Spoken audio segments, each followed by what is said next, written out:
Salam, hormatly kardeşler. Salam, hormatly yurtdoşlar. Yine biz bugün bizim gorucu meclisimizin canlı yayınını size hötürleýär halkymyza. Bu sebäp bugünkü mecliste garalacak mesele bütün halkımızın gelecek için ören wajyp. Tarihi nokta nazardan şoň üçin şu meclisin şu oturuşlaryny bir oturuşymy ýa iki oturuşymy ýa-da boljak şolary size doğruluğunu gönefirde yetirmegi maksat edilen. Onun birinci maksat sebebi şu dinlenip durka pikirlerinizi meclisin sahipasyna ya gidip oturan canlı efirin emesen aşağına yazıp bilersiniz. Alıp barıcılarım okar şonu size de yetirir sizin pikiriniz hükmünde. Şoň kogoz boljak mesele kardeşler ozal baglan edişimiz ýaly. Türkmenistanyna şol ýanky özüni prezident diýip atlandyrýan Atalogul faktiski iş ýüzüne bular jenayetkar terror toparyny ýol başçylary ikisinin ine atasy 1920-nji ýyldan bäri ogly 2 ýyl ýarym bäri halkyň depesinde bir kanun şertde jenayet işlerini alyp barýarlar. Sorun jenayetiniň 10.000'dan birini ýa 100.000'dan birini ine Birleşen Milletler Guramasy gelli kärifin ýazan arzasy esasynda 8 ýyllap dowam eden ýanky barlyk netijesinde gelen ýanky netijesi gelli kärifin maşgalasyny çeken ziýany üçin türmede oturuldygy üçin elinden maly mülk alınanlygy üçin we şolar öwezinde bolmak üçin ähli emmesin hasaplap çykaryp 7 milyar dolar bermeli edildi. Onu kim bermeli? Ine Türkmenistan hökümeti bermeli. Türkmenistan hökümeti kim? Atalogul. Olar özlerinin hem hökümet hem devletin ýol başçysy diýip baglan etdiler.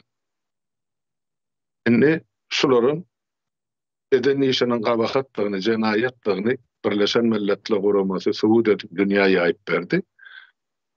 Şu iksan jenayetkary kim wezipesinden çetleştirip bilýär ýa-da kim şolary eden jenayeti bar edi şolary soraga çekyp bilýär. Diňe ýaka gurama ýurdun içinde ol hem Türkmenistanyň meclisi boldy. Näme üçin meclis? Täp meclis öýüdini halkyň saýlan deputatlarynyň ibaratlygyny eglan etdi, ýa-da bilen öýüdini tanadýar, şeýleýärdi. Ýöne bizde Türkmenistanyň meclisi saýlan halk ýok. Saýlanyň diýende de hiç kim şolaryň özünün tanana, adın familiýasyny bilenä. Ýene de bir faktor şoň üstüne goşmaly da, ine halkymyzyň ýyla sanyny 60 götüründen ýokarsy, ýani 60 götürüm diýen öle ses bermäge ukyply, ýani 18 ýaşdan ýokary grazdanlarymyz ýa ýurtdaşlarymyz ýurdun daşyny Türkiýede, Ukrainada ýa ýene bir ýerde Belarusda, Orsiýetde zähmet migrasiýasyny ýaşatdy. Şolaryň hiç birisi üçin ses bermäge oňaýly we amatly saýlaw uçaklary açylmady diýmek, şol adamlar özlerini saýlamak we saýlanmak hak hukugyny dolu mahrum edildi. Diýmek, ol meclisen bir kanun. Näme üçin ol meclis ullanýarlar? Onu içerki durmuş üçin näle daşarky öwüşün üçin ullanylýar meclis. Ene bilen ýyldan bilen prezidentimiz bar, meclisimiz bar, hökümetimiz bar, ýene beýlik zatlarymyz bar diýip şol dünýä strukturasyny bar guramalaryň sanyna goşmak üçin daşary ýurtda ullanmak üçin oýnalýan siýasy oýun. Emma halkymyza peýda berjek meclis ýok gotaýdy. Bolmanlym ýok. Soňky 33 ýylyň dowamında bizde meclisin saýlawyna gatnaşan halkam ýok. Halkyň peýdalanyp halkyň orlugynyň peýdalanyp meclise gelen ýeke deputatym ýok. Hemmejigi şol sany boýunça o öňkülere niýaz belledi, soňkularym gurban boldy. Ine şu iksan höküm rawanyň bellen juwy parlamenti diýip atlanyrsa ýalňyşmar. Indi şu jenayet ýüze çykdy. Gaty gen ýa-da bütün dünýä ýa-da mene bilemek tarihini Birleşen Milletler Guramasynyň tarihini şolar ýaly iksany Döwlet ýol başlygyny eden jenaýaty ýüzüne goýup şunça milliard dollar tölemelip karar çykaran öz döwründe mene eşdemek belki taryhyny bolanam dälim. Birleşen Milletler Guramasyn. Ýöne ene şol köýde goly döwleti beýrekdirýän dünýäň baş guramasy näşurýal karar kabul etdi. Bul bir tarapy. Ene şo kararyň üstü bilen biz ene şolaryň edip oturan, günnelik edip oturan ýüzlerçe, miňlerçe jenaýatlaryň biriniň üstüni açılmagyna sebäp bolan faktlar aýdyp berdik. Inni şunu meclis çözmelidir. Meclise de wagt berdik. Islendik meclis 30 günüň dowamyna bolgan mesele jogap bermeli.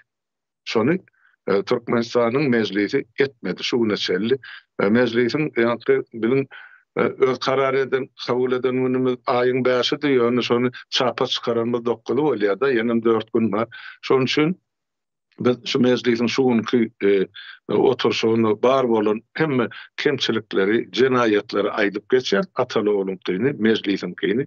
Soňra şolary otornukly öňümüzdäki ikinji günde otornukly karar kabul etsek, kanunyna düzgüne has laýyk boljak. Men size şonu aýdyp bereýin birinciden. Şu sebäpli hormatly kardeşler, biziň boýnumyza öz halkymyzyň öňüne düşýän gaty uly jogapkärçilik iş bar. Inni ýurdun içinde berja edilmedik işi, ýurdun içinde biz halkyň adyndan saýlanan meclis diýip atlandyrýan jenaýatkar toparyň etmedik işini, inni ýurdun daşynda Milli Halatyç Komitetiň göreden Orucu Meclisi şu jenaýatlar barada öz garaýşyny hem de öz kararyny kabul etmedi. Şu biziň öňümizde duran iň uly jogapkärçilik mesele. Inni biz gurrundan işe geçmeli ýeri geldi. Halka inni başa ýurt tutar urama ýok. Resmi ýagdaýda kanuny şertde ýurdun içinde ýok, ýurdun daşynda da şumal Orucu Meclisi bar hereket edip durar.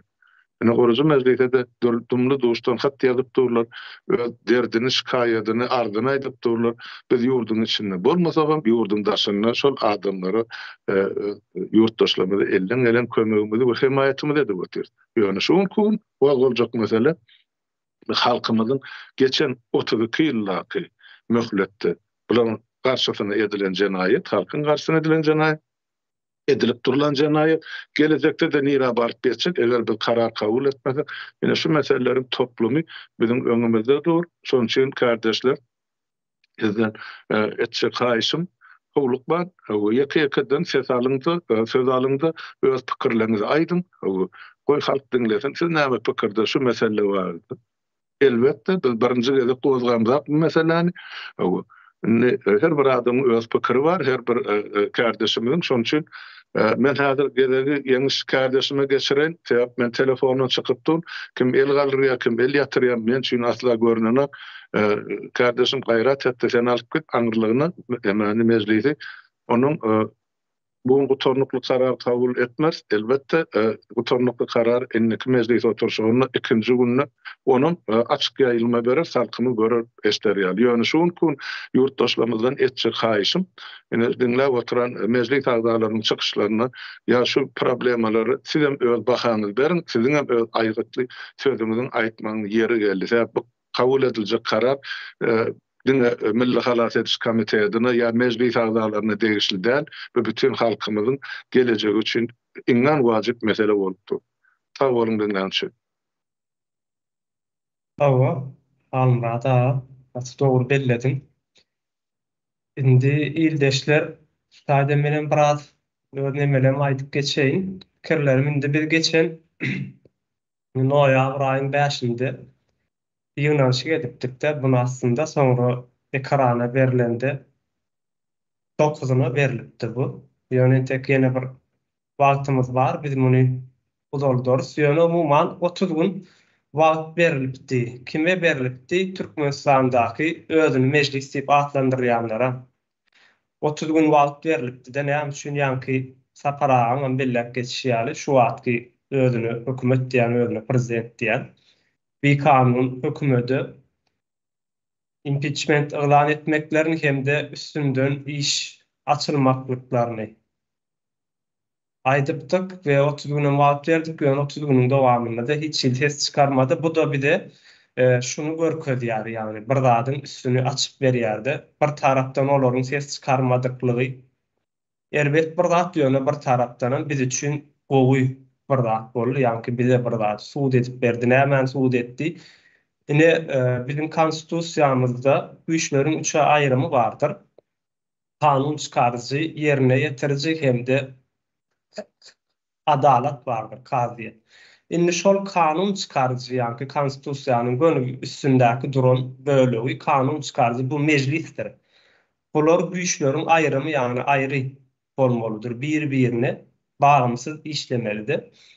Eger de meclis hakykatdan hem bar bolsa, kanun çykarjy organ hakyky şekilde bar bolan bolsa, şu wagt öňümüzdäki geçen noýabr aýy Türkmenistanda gaty bir işlenen bir ütdöş täzeliklerin ortağa çykan aýy bolmalydy. Sebäbi hökümetiniň eden jenaýatlarynyň hökümetdäkilerin, ýagny Berdimuhammedowler we onuň ýanyndakylaryň eden jenaýatlarynyň üstleri açylmalydy, olar işinden uzaklaşdyrylmalydy. Ondan soňra da täzeden bir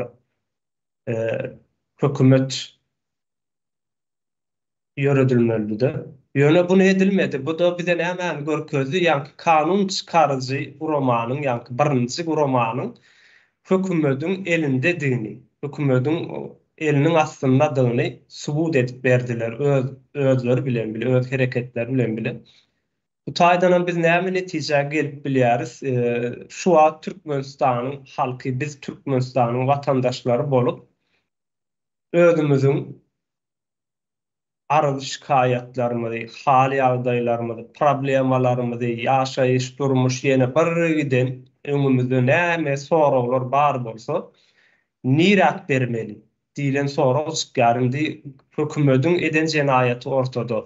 Kanun çykarjy organım öz ýüzüni açdy, belletdi. Biz onu öňem bilýäris, 5 ýyllar aýdyryp gelýänler diýeni. Suud etmeklerini isleýärdik, bularym suud etdiler. Indi bu ýerde halk bir zada tutunmasy gerekli, ýagny soňunda o ýerde bir toplum ýaşaýar. 10 adam, 20 adam ýaşamaýar, milyonlap adam ýaşaýar we nesil ýetişýär, çağalar ululýar, ýetişýär, okumaly, bilim almaly, ýaşamaly bir şekilde, insan şeklinde ýaşamaly ýöne näme tutunmaly? Kanunlar bir jenaýatçy toparyň elinde. Kanun çykarjy guramy. Ve adalet hem şolar, ýaly biz ýeke bir o ýygnanşygymyzda meclise yüzlenmedik. Ýani bilen adalata da yüzlendik. Ýani üçüncü organa da, ýani bizim edenimiz üstünden iş gozgamaly diýänimiz ýerine ýetirji. Ýani ikinji guramady da kanun çykarjy ýerine ýetirji. Kanun çykarjy we adalet ýerine ýetirjiniň eden jenaýatlarynyň üstüni açmalydylar. Şu öňümüzdäki geçen 30 ýyl içerisinde. Ýöne bu zatlar bolmady. Indi bu ýerde halkyň elini tutjak, elini uzatjak bir yer galmadyk ýagdaýda boldy. Bu da näme görkezýär? İnsan haklary preambulesyndaky nemede ähli hak hukuklary ellerinden alynan halkyň dolulugyny ayaga galmana haky bar diýilen ýerine etdirdi bizim halkymyzy dolulugyny. Şoň üçin men bärt uzardy oturmaýyn, ýene de wagt tapsam söz alarym. Men Muhammed kardeşimize söz bereýin.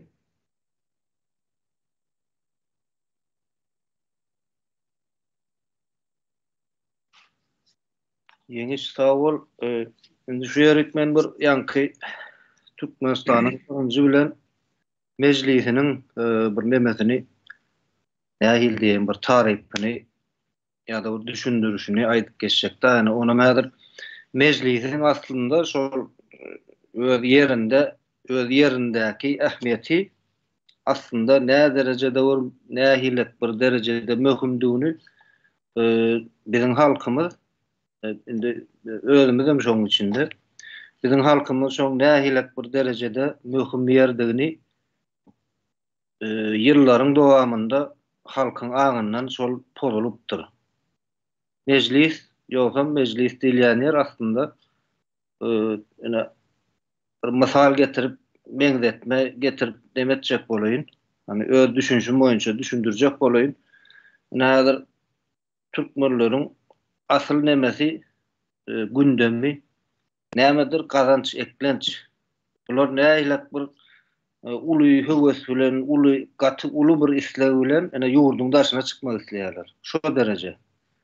Her kim umyd edip şeýle bir isleg bildirip hereket edýär. Şol ene Türkiýe gideýin, Orsiýada gideýin, Ýewropa gideýin, şo taýlarda öz durmuşynyň nemesini çözmek isleýär. Da adam ýaşap otyr, oňa öý gerek, maşin gerek, çağatynda okutmaly, ýetişdirmeli. Ene şu zatlaryň hiç birini Türkmenistanyň içinde pikir edip bilen ok häzir biziň halkymyz. Ol ýanky jenaýatçy topar bardyr, onuň ýandaky ýanky şolara ýapylanyp ýaşap görenler bardyr, şolaryň arkasyndan imitlen. Olarda belki o düşünje ýok ýöne esasy halkyň düşünjesinde şo zatlar bar. Halk çıkalgany ömrüni dowam etdirmek üçin, ýaşaýyş şertlerini gowlaşdyrmak üçin çıkalgany diňe ýurdun daşynda görýär. Asliýetinde ene şol biziň halkymyz, bizem şo wurtanda biz şu ýurdun daşynda çıkalgany görüşimiz ýalak şo derejede islegli biz şu mejlisde görmeli aslında. Şo meselelerin çözgüdüni, çıkalgasyny. Şo ene men bir deňeşdirmek isledim. Nä derejede bir neme bildim. Deňeşdirip gawat getirip ýöne mejlis şoň ýaly bir halkyň akwaly çözülýänler. Ýöne ýyllaryň dowamında şunu şeýle bir gymmatyny gaçyrypdyrlar, şeýle bir degersizleşdiripdirler şonu. Asliýetinde iň bir gymmatly halkyň gelecek nesiliň akwaly üçin bar şo taýsy mejlis. Ol başga da düşün ýok, ýöne şonu eýam halky şo taýdan ünsün sowupdyrlar. Şoň ýalak bir ýasama bir neme ýagdaýa getirdiler mejlisi. Onuň üçin asliýetinde bizler şu zatlar aýdyp uly höwes bilen aýdýas, uly isleg bilen aýdýas. Şoňa bir herekede geçýäs öz-özümiz. Muň düýp sebäbi şo ýagdaýlara azda kände de bolsa ýa düşünenimiz üçin aýdýas da. Ene köp adam daşardan teredip demedýär da bir ýa özüni ýeterli görenok şu meselede. Endi goşulsam bunlarlar aýdy bilmermi? Asl mesele düşünenden soň hiç kimin bunu saklap bilmäne hakam ýok, saklamana da haky ýok, saklabam bilmezler. Asliýetinde mejlis şoň ýaly bir ähmiýetli ýerde durýar. Halkam asl mejlisi halk gurmaly. Ol mejlis, ýasama mejlis hiç kimi işine de yaramaz. Hiç kimin meselesinden çözmez. Hakyky mejlisi halk gurmaly. Häzirlikçe şul aýtjaklym. Sag bolun. Olýar, sag bolun. Merdan kardeşime söz bereyim. Şeýle kardeşler Türkmenistan'da hökümetiňem ýokdugyny, döwlet guruluşynyň ýokdugyny ortyn vermekçi bolýar-da. Şu neçelle köp gurrun edildi. Diýene üstünde oturup geçeýin. Näçelerin döwletiň ýoklugy, hökümetiň ýoklugyny nirat edip barar. Birinji gülen aýamyň aşagyna seredip aýmaly. Topraklarymyz näme üçin daýalandy? Näme üçin Daýhan diýip özüni tanydýan adamyň topragy ýok? Belli bir sandylar bar, olam häkimet başyndakylaryň ýalýaglar diýilýärmi? Ýallaklar diýilýärmi şonuň ýaldamede bar. Näme üçin ine biziň owamyzdan mysal berende her bir hojalygyň öz kärende ýeri bar. 1 hektar, ýarym hektar açylýar, 2 hektar, 3 hektar. Şu ýagdaý döwlet guruluş bolan ýurtlarda hiç bolmana mümkinçiligi ýok. Birinji güne kärende bolmaly däl. Ikinciden öz şahsy ýer bolanda isleýän ýa-da dünýä ýüzünde gerek bolan önümçiligi öndürmeli. Näme üçin biziň deryalarymyz gurap ýaty, wagtynda suw bolman, ene döwlet gurulşyny bolmadyklary da. Näme üçin şu neçelerini garaşsyzlyk içinde biz asuda asmanda bagtyar döwür, näme bir giden özlerçe oğudan sözler düzýärler ýöne aýhanda toprak ýok şahsy. Ya o taýdan geçdik näme bar ali? Zawod fabriklary bar ali. Mardaky azot öndürýän hemik zawod, kim zawod diýilýär. Şoň 30 ýyl boldy geçdi. Köne zawody. Ýene de üstüne de karbamid zawody gelmediler gapdanlar. Döwlet gurulşy bolan ýurtda bolarmy şol? Hiç birisinde de näme filtr ýok. Ön şäherçäň üstüne gidip dur zäherler. Gapdandan uly garabam kanaly geçipdi. Buňa da siňipdi uly zäherler. Tebigatam zaýlapdy. İçiniň mörmejegi, balygy diýjekmi? Ýene de şol suwdan arastalanyp şol himikadyň gelen suwun arastalanyp ýene de şol ýöletene tarap berilipdi. Aga suw hökmünde. Ýa-ni bularyň ýol gurulşy. Trassa urýas diýerler. Tekiz nemeli, palasaly. Nira tekiz palasaly, sen ýurdunda sen agat ýoga, nira gurjak onu. Ýa-da ene şu wagt Hytaý kompaniýalaryň gurundaşlyk geçirip üstünden işläp ýörler saragat ýoly. Ýokary tyrlykly döwre wagt bolmaly. 200-300 milyonluk proýekti 2 milliarddan aňary. Türkmenistan bir pul aklama ýeri bolupdy. Ýani öz mektebimiz bar ali. Taşynda agaç tualetdi. 20-nji asyrda. Mektepde internet ýok.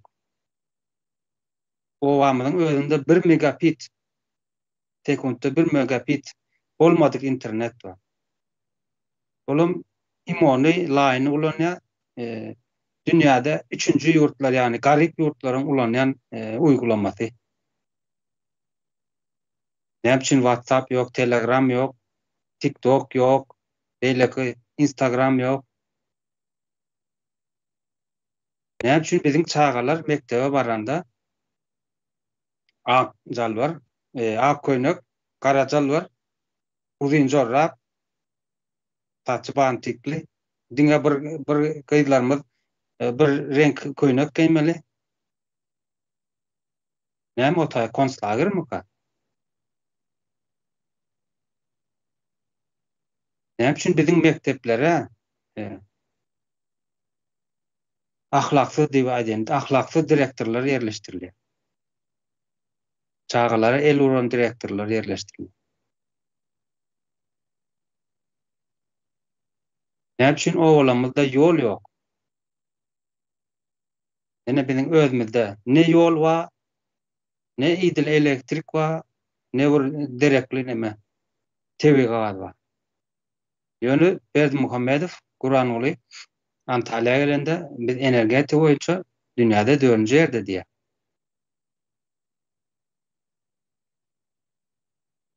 Diňe bir kilometriň içinde radiusynda aýlansaň üstüne çykypdy. Näme üçin altyn asyr nemesi communication ýani telefon aragatnaşyklar näme üçin ýekece sany bar? Näme üçin ýapyk paýdarlar jemgyýetiň kol? Aýdanlarynda döwletiňki diýerler. Biziň öz Türkmenimiň adyna bolmaly däme ol Orsetden, Russiýadan biriniň adyna dur.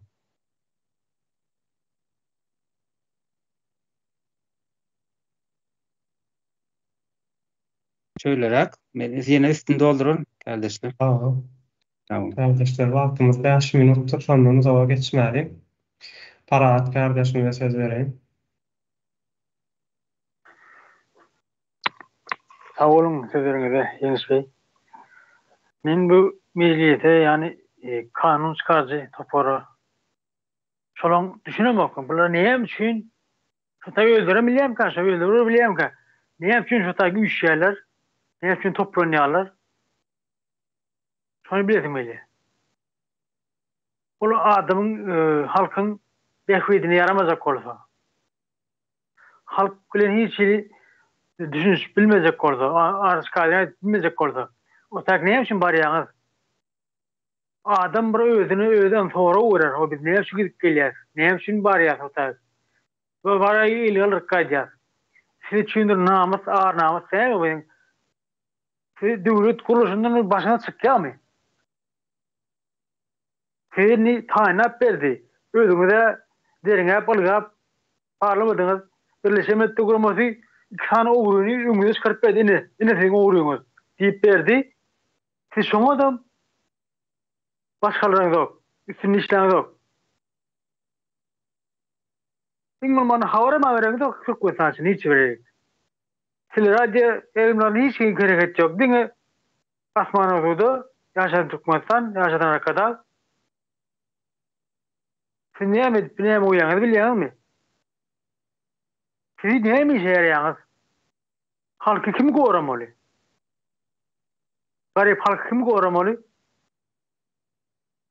Hiçbir şey yaranız yok deputatlar. Meclisin adayları.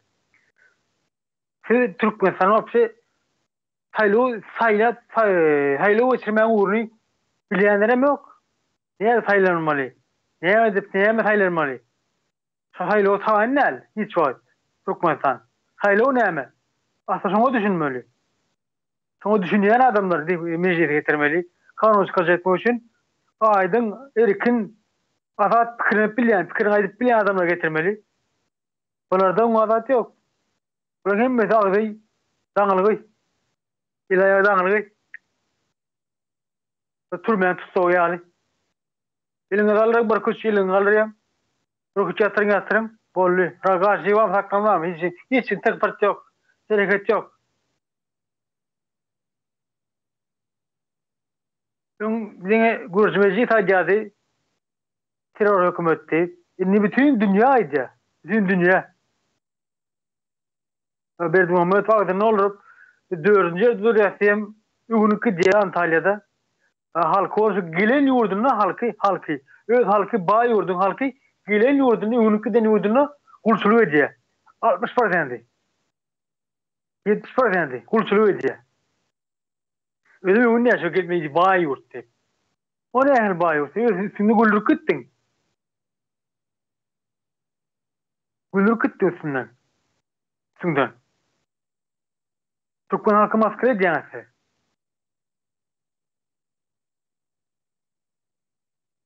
Levap'tan iki tane kardeşimiz, iki tane vatandaşımız ikini ektirip pulunu vermeyen, oyunun Hakan'ın eline ağır, kufar ol, güzel gördünüz.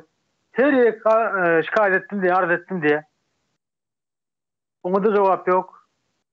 Hayta karşı, hükümet halka karşı. Mardaki altına hayvan ünü yıktınız. Niye için? Hazır dikkan adamın pulu kaneken, hekimini tanışırken, pulunu alıyor, dinlemeliler. Bunun azat var mı? Siz halkı uğramalar, siz kimi uğrayanız? Kimden uğrayanız? Siz ne mi? Gözünüzü yumuk ediyorsunuz. Açık gözünüzü yumuk ediyorsunuz. Tuğluğunuzu seyredin mi?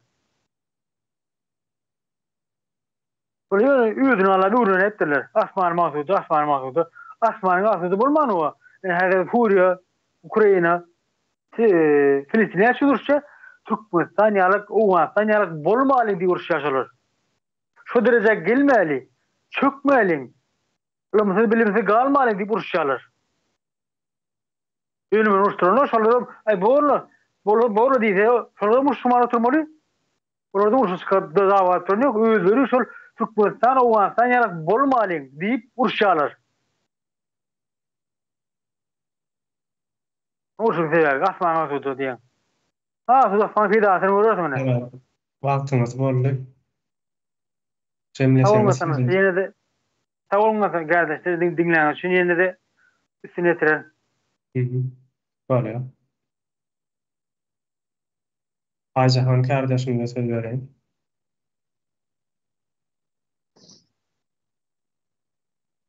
Sağ olun kardeşler. Sesim geliyor mu yeni? Geliyor. Men şu yerde Türkmenistan'da şun kun yukarı saylaw guramasının yoktuğunu, yani kanun taýdan şu bolup geçen saylawlara kontrol etmek üçin yukarı saylaw guramasy, yani ýa-da konstitusiýon suwdyň ýoklugyny biz bir näçe öňe çykaryp belläp geçdik da, emma şu ýerde Berdimuhammedowlar kanun çykarjy guramada şol mejlisiň hem konstitusiýon suwdam şol sebäbi hemme zady kanunlaram şol çykaryp otyr. Podup çydyp oturanam şol kanunlara, ähli kanunlary diňe Berdimuhammedowlar çykarýar. Emma bu ýerde mejlise 125 san deputaty kim getiripdir onu diýen sorag var ortada. Şu 125 deputaty biz saýlamadyk, ýani halmrada belläp geçişýäli şu halkymyzyň 64 ýurtdaşynda. Onda bulary kim saýlapdyr diýen sorag ortada. Biz hem muny näçe tapyr bir ýyldan bäri gündeme çykaryp orta getirdik bu zatlary. Emma şoň bilen mejlis hem deň derejede Atalogul bilen jenaýetkardygyny ýene-de orta çykdy şu ýerde. Munyň hem esasy dünýä ýüzüne belli bolmagy, orta çykarmagynyň esas sebäplerinden biri ine şu Birleşen Milletler Guramasyna geldikäri eden ardasy boýunça şonu hakykat diýip orta çykaryp görkezdi da. Bu da bir misal hökmünde dünýä ýüzüne ýamşularyň jenaýetkardigi ortaga çykdy. Emma şonu şu mejlise gelen 125 deputat hiç birine bir karşı hereket etmediler. Ya şoňa nä dogurdygyny, şolaryň edip oturan işleriniň Berdimuhammedowlaryň şu iki ataly ogul Berdimuhammedowlaryň edip oturan işleriniň jenaýetdigini ýekiji deputat ortaga çykaryp şolara karşı bir zat etmedi. Şoň üçin hem şu ýerde men şu Milli Halat Etiş Komitetiniň hem şu gurucu mejlisimiziň adyndan şolara impeachment elan etmegi dogry diýip hasap edýän.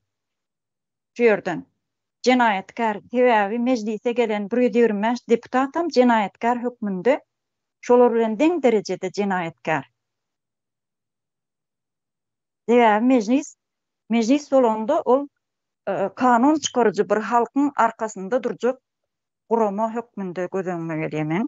Şoň üçin olar hem jenaýetkar hökmünde hukmany suratda impeachment etmeli diýip şu ýerden belläp geçen. Sağ olun.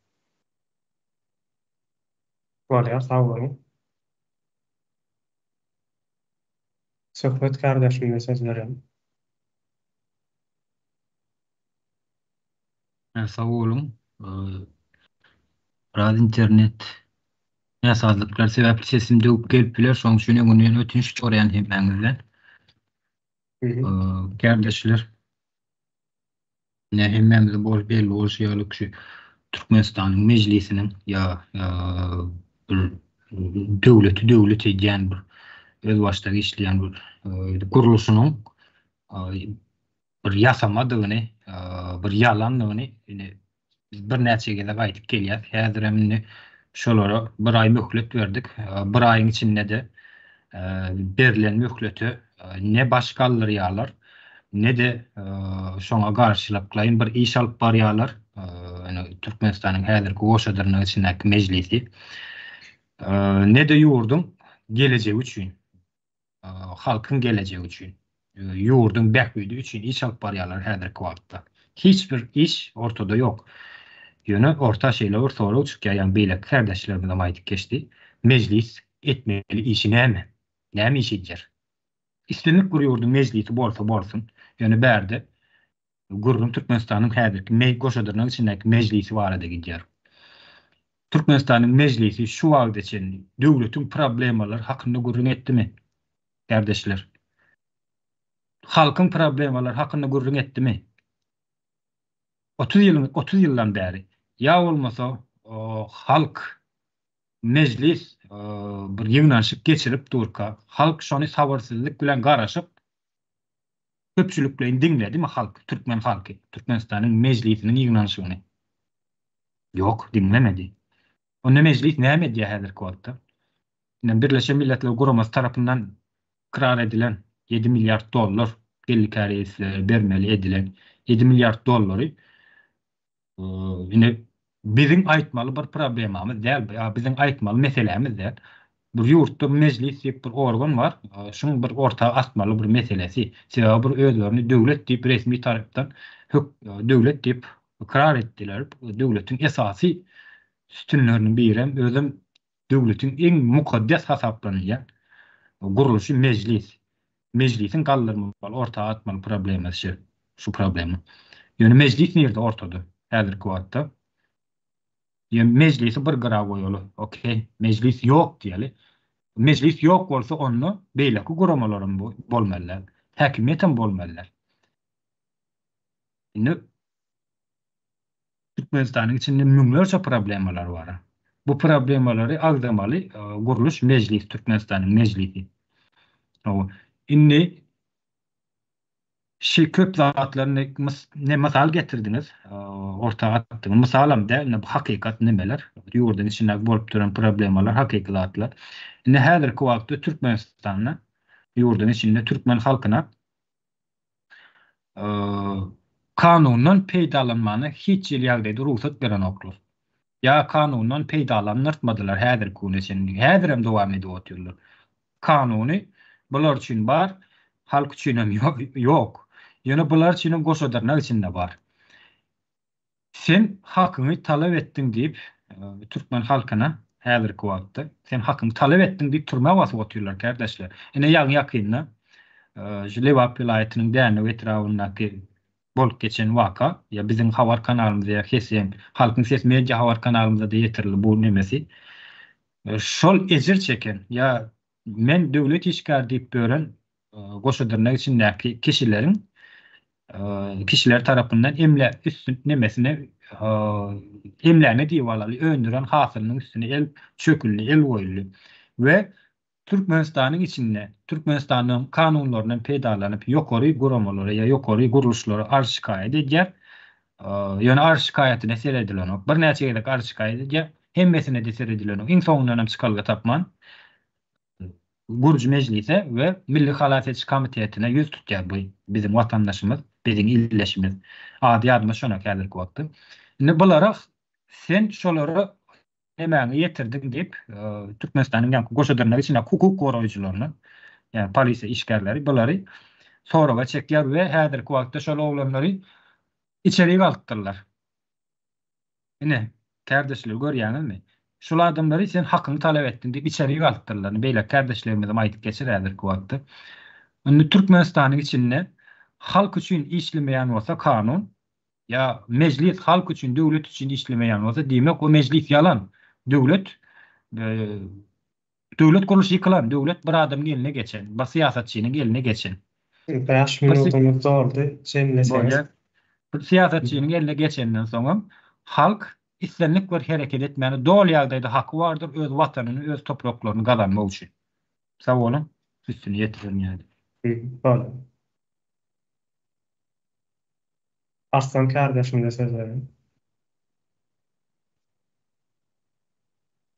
Sağ olun kardeşim söz vereniz için. Minnettarman.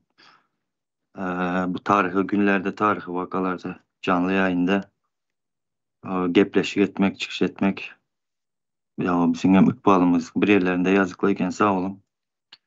Meclis deputat bolan bolsa deyip başlayacak. Halkı cahilleştirdiler. Bu cenayet. Sağlığını zayaladılar. Bu cenayet. Çağalarımızı zayaladılar. Bu cenayet. Maşgallarımızı bozdular. Bu cenayet. Polisiyası halka basış eder. Bu cenayet. Halkımız sürgüne gitti. Sürgün edildi. Bu cenayet. Yaşlılar travmadola yatırıldı. Bu cenayet. Dayhanın şalısı olsun, başka zadı olsun, toprağı olsun, hemme zadı elinden alındı. Bu cenayet. Hakkını soran türme basılıyor. Bu cenayet. halkımızın milli geliri gazımız var. Her gün 90 milyon dolar çıkıp oturan. Bunu talada otururlar. Bu cenayet. Hatta özleri çıkarıp otur gorap. Ondan sonra bir saniye deputatı çıkış edip öz tercüme halını özü hakkında bir gürrün verdi mi? Yok. Eden işi, edecek işi hakkında hiç soravam söz amaçacak değil. Ondan sonra haysi deputatı halkın şeyle meselesini çözmeli ya da çözdük diyen ya eden işi var mı? Yok. Bu ne demek oluyor? Meclisi deputatı sakına demektir, yalan demek. Ondan sonra deputatlığını meclisliğini suut ederdiler. Nemenin üstü bilen şu yukarıdaki cinayetleri çözüp hatta meclis deputat bolayan olsa şu cinayetler bolmazdı. Bular tersine halkımızı dine cinayetlere öğreniştirdiler, alıştırdılar, yani uygulaştırdılar bizim halkımızı. Deputatı meclis bolayan bolsa devlet kuruluşunda yani kul diyen adı takılmazdı. Sebep devlet kuruluşunun yani atlarında kul diyen sözü diyertiler bu deputatı başkası kim olsa da bu halkımızın yüzü bu halkımıza biz ne mi deyip cevap veririz diyerdiler. Kul sözünü takıp yani devlet kuruluşuna. Devlet, meclis, deputat bolayan bolsanız halkımızı dine yatırtırmazdınız, yol vermezdiniz. Sağ olun, şunu açacaktım. Öyle, tamam. Leyla kardeşim de söz vereyim. Salam kardeşler. Ben şu başka yerini näsini bilinmän lekin taş oğuzumuzu zatlarını näsini aytıp beremän sizlere. Kemçiliklerini, bu yeter yetmezçiliklerini. Bizeni taş oğuzumuzda doğru düzgün bilim berediğin mugalim yok birinciden.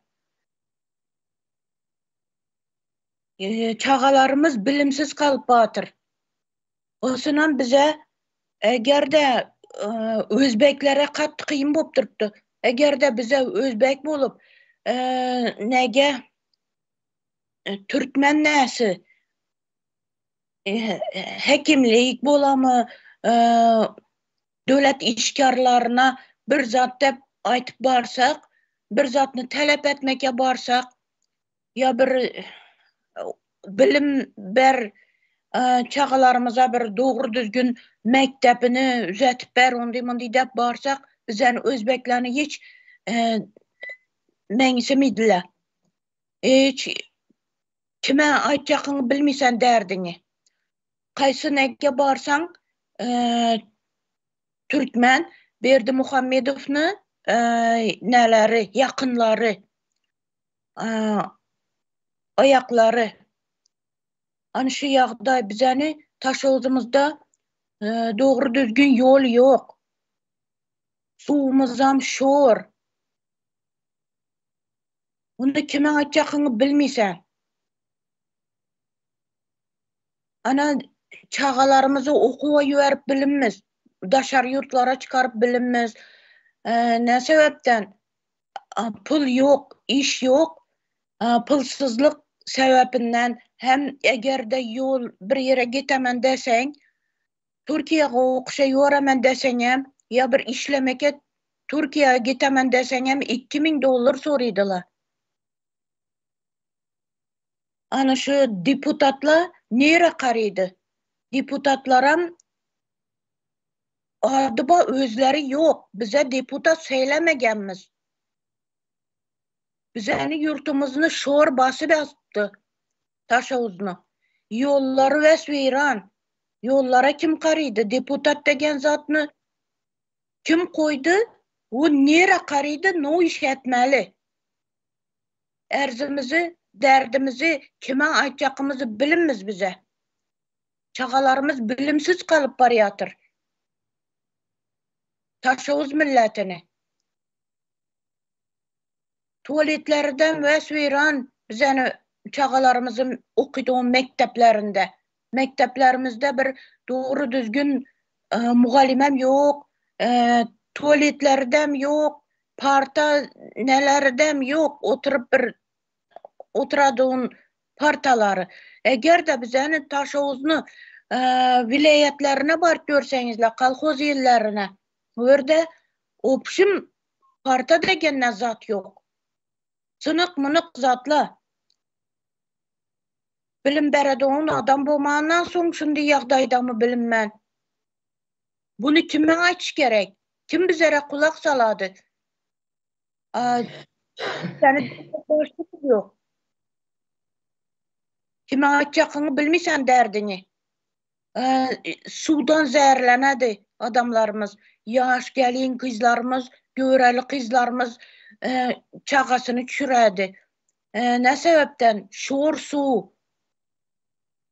O sanam imit yetmedi. Vitaminli zat yok. Bolady sağ bolun, şolany aýtyn dedim. Bolýar, sağ bolun. Umyto kardeşime söz bereyim.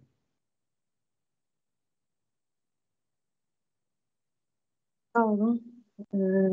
Ben şurada Türkmenistan'ın yurtun içinde ve yurtun dışında cebir çekip yürüyen zenanların adından görülecek. Yine dün 5. dekabr bütün dünya zenanların haklarını koruma günüydü. Yine bizlerden hemçindir şu gün bellenilmeye, yani bizlerin hakkımız var mı? Türkmenistan zenanların hakkı var mı? Hep soracak. Şurada ben Google'a girip yazdım. Bizlerin Türkmen zenanların hakları var mı dep şunu bir yazgı çıktı. Şunu ben size okayın, ödürleyin yani oka. Türkmenistan'da zenanların kanunu behbitleri goralyar. Hemişelik bir taraf Türkmenistan devletimiz öz siyasetini halkara hukuk ýagdaýyny esaslanıp alıp barýar.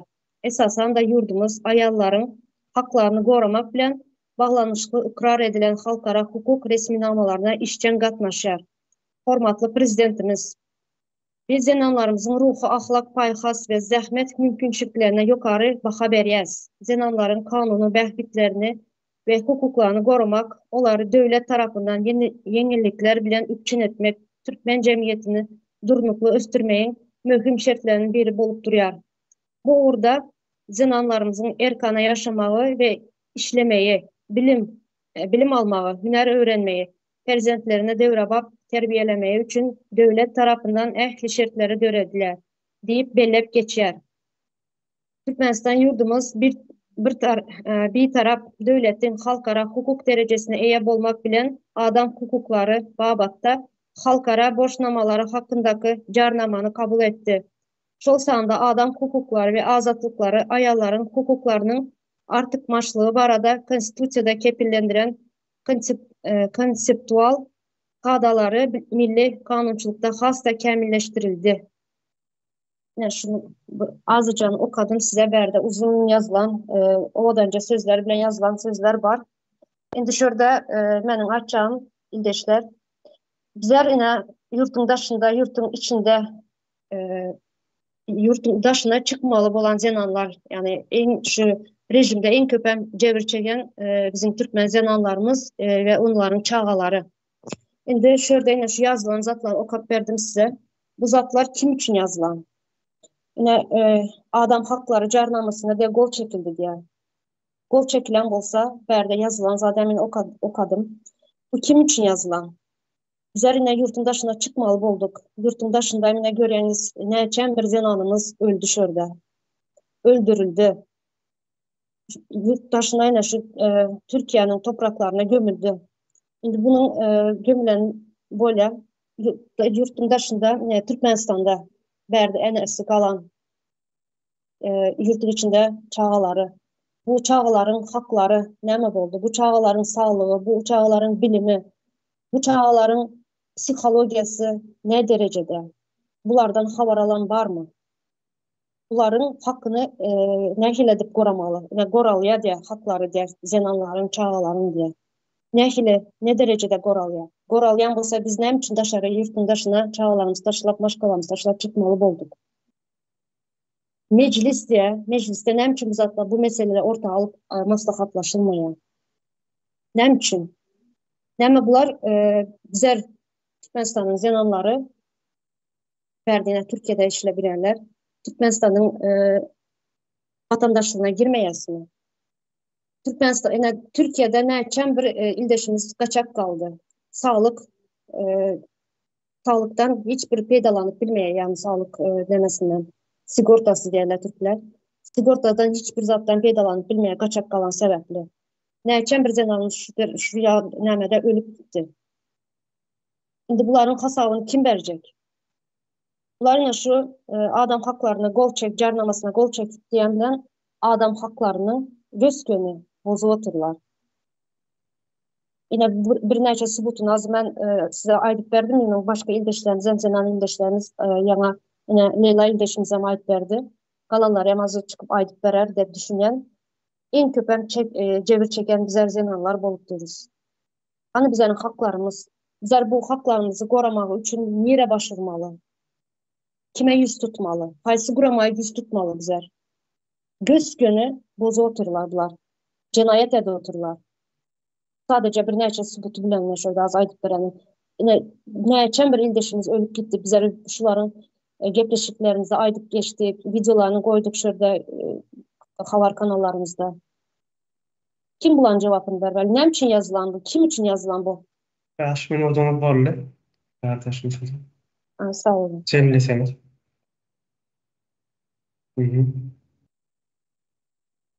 Hayat kardeşimle söz vereyim.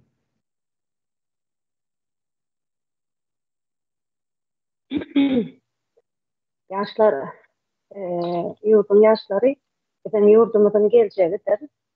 Yurdun geleceği, şol yaşların ne derecede yaşayarlığına bağlıdır. Ne derecede üstüne edilendiğine, ne derecede bilimli olduğuna bağlı. Ve yaşlar dediğimiz 15 yaştan 29 yaş geçerli şol aralıktaki insanlara yaşlar değil ya. Ve bütün dünyada, bütün modern devletlerde en köp yatırımı yaşlara yatırıyandırlar. Sever yaşlar yurdun geleceğidir. Ve bütün dünyada şu yaşların nemesini ne derecede olduğunu ölçeyen bir indeks vardır.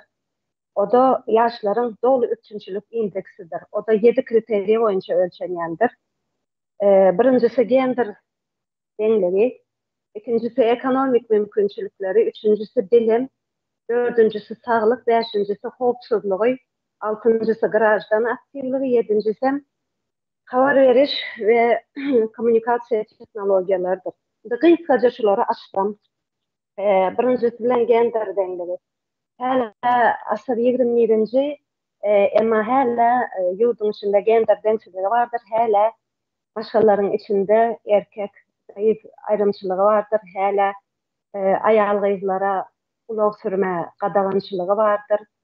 Hala başkalarının içindeki çağın üstündeki cevapkarçılığın en kötü, hatta 80-90% hala ayalların üstündedir. Hala en aylıklı işlerde erkekler işleyendirler. Hala en yukarı devlet işlerinde köplence erkekler işleyendir. İkinci punktu görsek ekonomik mümkünçülükler ve bizim yaşlar için yurdun içinde hiç ekonomik mümkünçülükler yoktur. Kaçıp dışarı yurtlara çıkıyandırlar. O yerde de kara işlerde işleyendirler. Üçüncü punktumuz bilimdir. Bir bilimli, doğru, yeterli bir yaş yetiştirmek için, bir insan yetiştirmek için birinci bilen onun şartlarını, o şartlarda öğretilmelidir. Ama bizim yurtta, bizim yaşlarımız için hiç şart yoktur. Okulları alsak da mesela hiç reforma geçirilen değildir. Eserden kalan şol önkü rejimin sisteminde devam eden mektepler vardır. O mekteplerde hiç şartlarda öğretilen değildir. Mesela bir tuvalete ağzamam yetiktir. Ondan sonra üniversiteler vardır. Üniversiteler korrupsiya, paradır. çäre geçirilýändir. Diýerim, umuman eğitim, bilim derecesi mara gaty düşük ýagdaýdadyr. Dünya ayak uydurýan däldir. 4-nji mesele men gysga aýtyp geçeň, wagtymyz çäkli bolan üçin. 4-nji saglyk ýagdaýy. Saglyk ýagdaýym erwet ýagdaýda.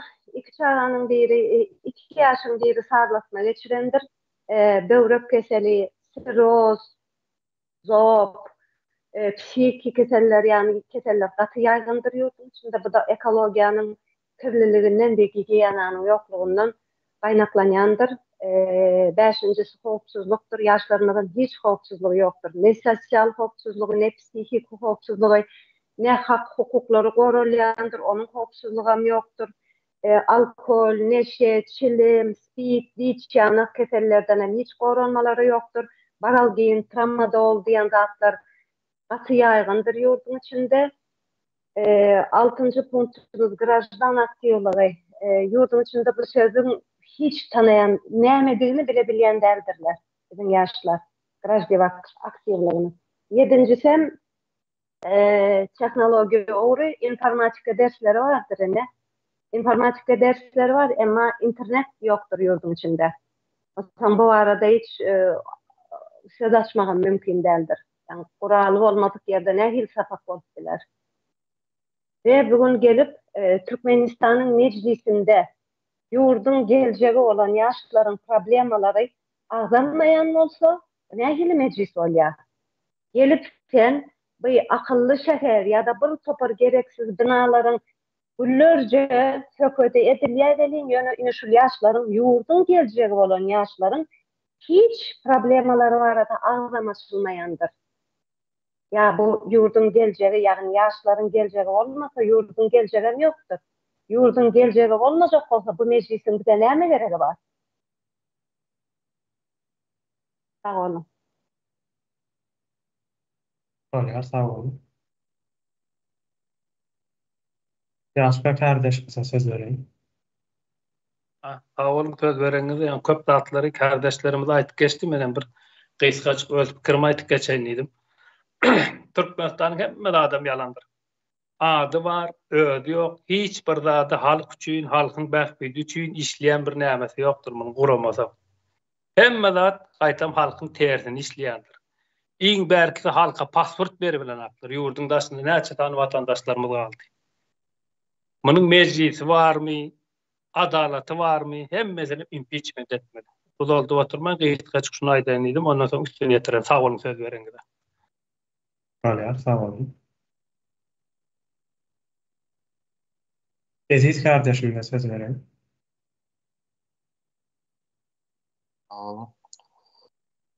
Kardeşlerim hakikaten kendi zat aýdyp geçildi. Köp meselelerde ilgili. Menem Türkmenistan'da hiçbir kurama, yani devletin yokluğunu aýtmak istedim. Ne devlet var, ne yurt, ne melisesi, polisiýasy. Hiçbir kuramasy işleýän ok, hemmesi kagızdan yasalan ýalak, kardondan gaplan diýen ýalak bir şekilde. Halkyň bu ünüs meselesinde halkyň biraz bilinçlenmesi gerek. Bir edip garaşmak doğru däl. Jogapkärçiligi üstüne alıp hani bir şekilde ýurdu halas etmeli, bir şekilde ýurdu eline geçirmeli.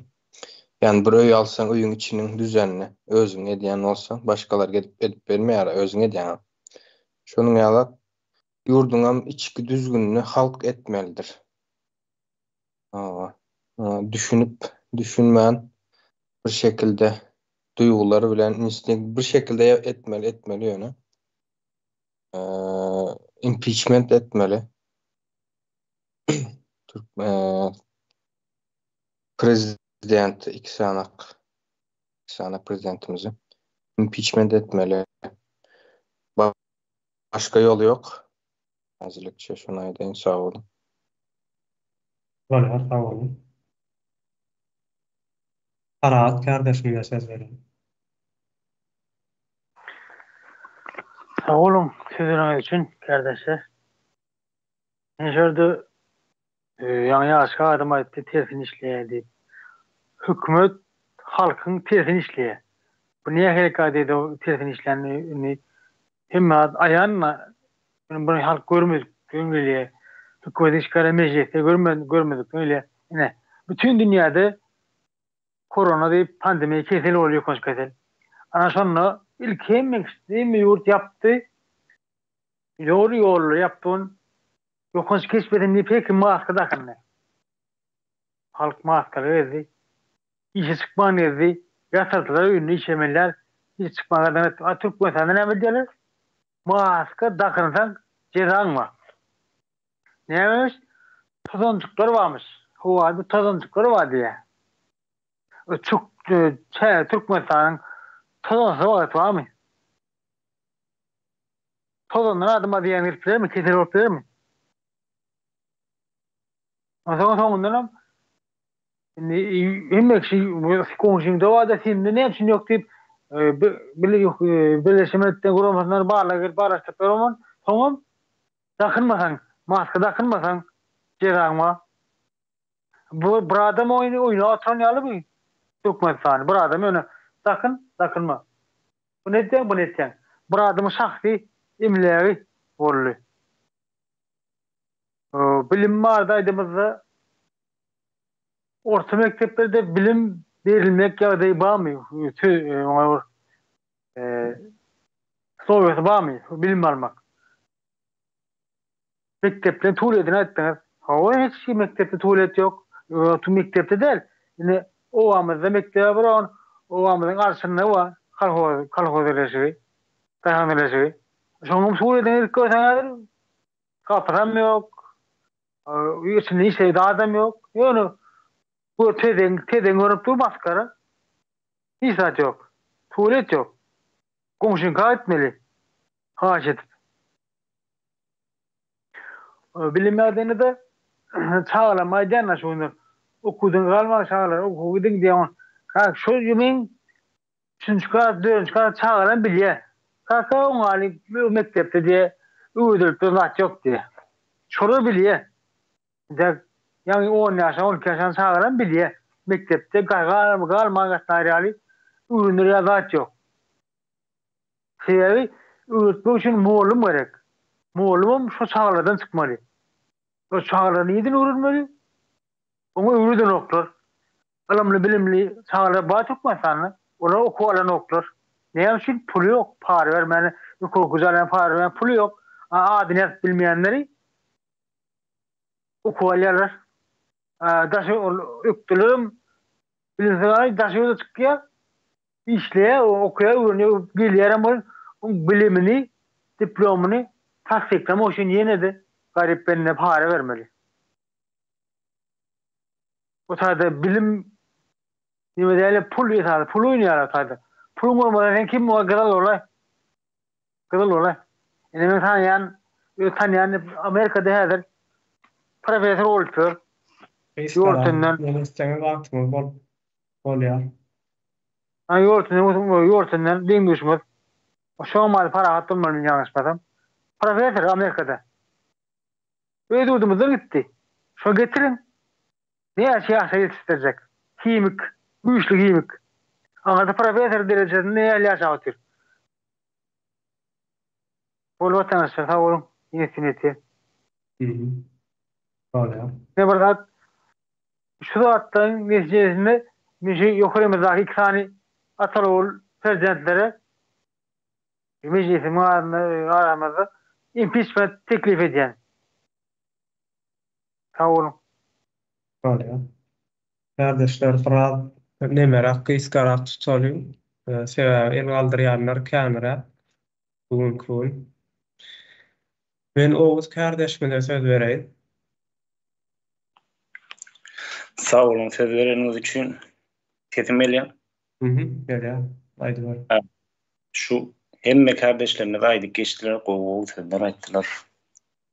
Hemmetine de koşulayan. Şu hükümetin özü yalan, deputatam yalan, halk mınanan börmeli değil artık. Bunların de gitmeli. Bunları uğratmanın de hemmeti. Şu elde girmesi bardır. Olamşy mektep okuwçylarydyr. Olar biziň gelejegimizdir. Bular el degirilmesidir. Bulara dokunmak bolýan däldir. Bulary şu wagt dedi, şu wagt çağalary aldyna zaýalaýarlar. Okuwçy gyýlary, oğullara çelli, narkoman etdiler çağaçyklary. Şonuň üçin bularyň hemmesi jenayete çekilmelidir. Edellerim jenayeti edence elleri bilen, egilleri bilen çekmelidir. Bu hökümetem istifa etmelidir, işini tapşyrmalydyr. Deputatlarym hemmesi tebe bular öz çağalarynyň geleceklerini ýok edip otyrlar. Sağ olun. Söz vereniz üçin.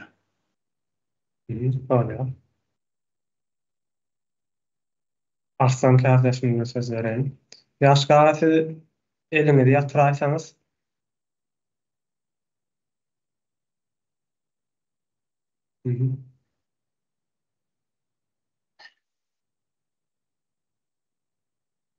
Sesiniz yapıldı Arslan.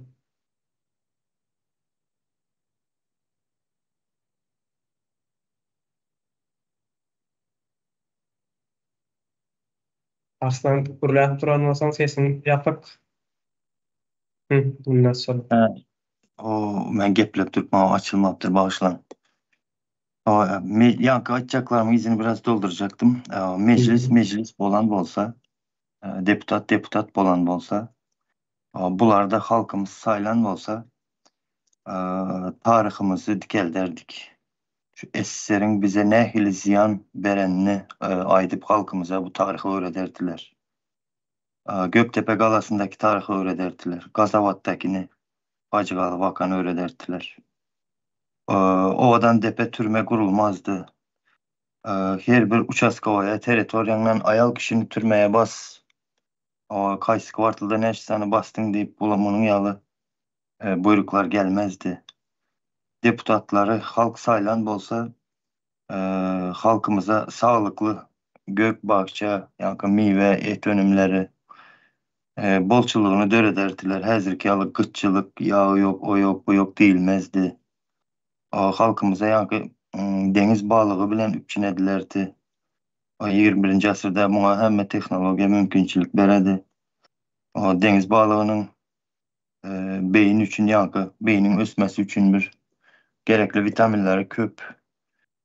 Ya şonun üçün mü bular Türkmenin akıllı beyni ösmesin deyip deniz balığına mahrum edildiler. Ya üpçinedilmeyer halkımız. Halkımıza da yüzlenesim geledi. Deputatı özümüz saylap meclis halka hizmet eder yalı. Cumhuriyetimizi dikeltelim. Orusların krestini ayıralım. Uşkudaki. Bu zatlara çağrış eden yurttaşlarımızı sağ olun. Şu açacaktım. Var ya, sağ olun. Ayşe'nin kardeşimle söz vereyim.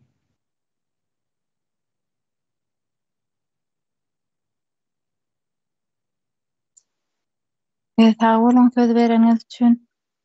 Men sözümün baştan alqaydayn diýen özüni Türkmenistanda öğretdim deyip ilkinci prezidentimiz bolan Tapar Murat Niýazow ruhuňyz belent diýen bir şygary bardy. O şygarynam 3 geze gaýtaladardy döwründe. Onun her bir gaýtalamatynyň aňyrtynda neme aç bolsaň da ruhuňyz belent bolsun, hor bolsaň da ruhuňyz belent bolsun, hökümetiň işine närazy, milal bol, ruhuň belent bolsun diýen manyny berýärdi. Indi bu hökümetiň şygary näme? Döwlet adam üçündür. Döwlet hökümet bolýan bolsaň hani etýän işini görkez. Halk üçin näme etýäňiz? Mediada görkez. Zadet görkezip şonu halka anandyr görkez etýän işini. Hemme zat yalan, mediada yalan, aýdylýan zatlar yalan. Hemme aýdylan çykyşlar, görüňler hem yalan mediada. Bu yalanlary ýaýratmak hem jenayet diýip düşünýän bu jenayetlaryň başyny hökümet işgärleri ýerine ýetirip otýar. Indi halk indi düşünüp başlady, sosial mediada paylaşıp düşünüp uğrady. Sen interneti yapıp özüň gorap bilmersiň. İnterneti kısıtlap ýa-da hiç vilayetlerde çalışdyrman, diňe ahal vilayetinde işlemeli o internet. Interneti yapıp sen özüňi gorap bilmersiň diýip pikir edýän meniň pikirimçe. Şonuň üçin hem hökümete we mejlisiň deputatlaryna impeachment aglan etmeli diýip pikir edýän. Pikirim jemledim, köp sag bolun. Sağ olun. Aýbek kardeşimle söz vereyim.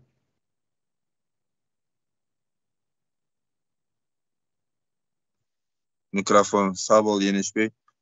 Benim şu ildeşlerimin aydanlarına koşulayan şu bizim yurdumuzda hiç söz azatlığı yok. Doğruları açsan öňe basış edýärler. Gorkuzýarlar. Halkyň ýarysy yurtdaşynda. Şu 5-6 milyon halkımız var da bize. Onu da yarısı yurtdaşynda. Gaz, neft boyunca 4-nji orunda bolsak.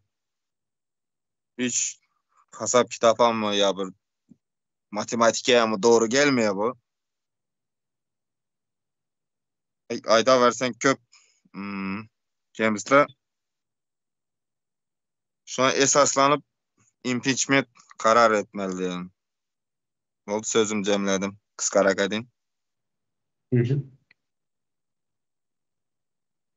Öyle. Nefes kardeşimle söz verelim. Aybek elini yatırsanız. Kardeşim. Salam kardeşler. İçerisi hemmelere. Yani men gillenmelerim vardı halkımda. Yani kardeşler hemmesi kıtlar hemmelerdi diyen ya. Halka gillenler fiyalar. Duman sen beller geçti.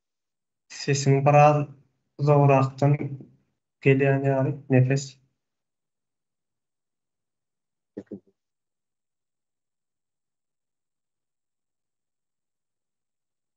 İnanmat mı? Ha, inanmat.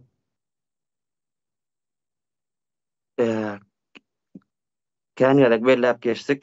Türkmenistan'ın konstitusiyasyonyň bozulandygyny aýdyp geçtik. Yani Türkmen halkynyň watan öňündäki borçlary we hak hukuklarynyň öňüne geçilýändigi indi hemme mälim diýip pikir edýän men. Yani bu halal zähmetwer halky näme üçin bu derejede aşagylap aýak astyna aldylar. Şu sorawy her bir watandaşymyz özüne sorap görmeli. Näme üçin biz bu derejeye geldik? Kimin işine gelýär bu? Elbette halkyň haýryna däl o belli. Yani döwletimiz, yurdumuz ya halkymyz üçin hem haýyrly däl görüp oturýar. Hemmeler sersepil. Kimi yurtdaşynda hasrat çekýär, kimi yurdun içinde aç. O yurtda diňe hökümet agzalary we şolara ýaranjylyk edýänler gowy ýaşap bilýärler. Emma Türkmen milleti bir namysçan halkdyr, unutmaň. Taryh munsup edýär, men aýdanym ýeterli däldir ýöne. Her bir Türkmen ýaranjylyk etmez. Namasyny gorar, yurdunyň barlygyna şükür eder. Emma bir adalatsız ýönetime boýun bolup azat erkin ýaşaýşyndan mahrum edilýändinden bihabar. Pikir edýärler başlandyryň bir bildigi bardyr diýendirler özleriçeden. Olaryň bildigi yurduň baýlygyny ýok edip satmak. Halky bir jahil goýmak ýa-da gyrmak öz işleriniň amala aşmasy üçin edýärler muny. Ölünçäde halkyň gözüniň ýagyny ýyp bol elinekde ýaşamak. Şuňa dogry düşünüň. Türkmen halkı oğuz neslidir. Bu millet oğuz atamızdan bäri gelýär. Müňlerçe ýyllardyr han beýler, serdarlar, sultanlar. Şolar ötüp gitti emma Türkmen halkı heniz ölmedi. Gerçeklerimiz häli hem ayakta. Bizim halkın gudratynyň beýikdigini şu yerden düşünsen bolar ahir vatandaşlar. Näme sebäpden beýle özümizden göwnümiz geçdi bizim. Hiç kimem höwes edýän däldir häzir. Bugün men daşary ýurtda ertir ogul gyzym, ýani neslimiz gitsin ýurdumdan bir ýerlerde talabançylyk etsin islemez. Bugün muňa mejbur galýarlar. Şu durmuşy nesillerimize miras goýmajak bolsak eger, ýurdumyza eýeç gelen ýurtdaşlar. Artık sawr käsede olandyrlar her kiminkem. Bir özümize döneli. Bir halk bolup birlikde barlygymyza görkezeli. Yetip ýok bolmadan atalarymyza ýereliň. Iň adından şolaň ruhy şat bolsun.